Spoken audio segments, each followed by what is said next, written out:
so much of this is directly from it. The entire background and history of the Quranic passage here comes from Jewish sources that predate it by a lot. So I wanted to compare these two things and go through all of the commonalities between them. So I highlighted everything that's similar or identical, and then everything that is not similar, I left blank. So we see like him drinking wine, them dancing, like the haram stuff wasn't included, and some of the details aren't included, even though the vast majority of it is. On the Quran side, so the right side is the Targum, the left side is the Quran, Surah 27. We see that anything that praises Allah, anything that makes him a Muslim, is the added stuff and the story of the ants. This appears to be an original to Islam, the story of the ants. So it might just be like proof, and then he uses it as proof of him being a servant of Allah. So him knowing about the ants is proof of him being a Muslim and being favored by God, by Allah.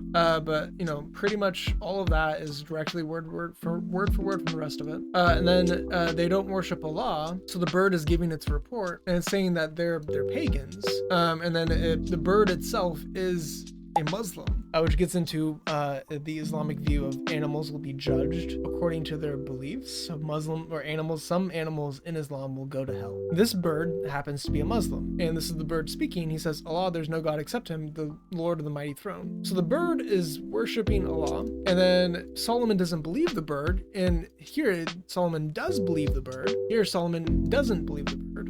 Just interesting. It makes Solomon a little bit more violent than the original sources. So it praises the Queen of Sheba with it. So whenever we see that like she bared her legs, the reason why it says this is because one of the sources in the Islamic sources says that she was hairy. The other one says that she wasn't hairy, and it was actually just to prove to Solomon that she was hairless. So you have an apologetic in the Quran possibly of her being hairless, and she wasn't actually hairy. It was just rumors that was to disparage her. And then you have the other one that says no, she was hairy, but then the demons helped her get the hair off. Either way, they wed. So you don't get that in the original, and it praises the Queen of Sheba more so than what the original did.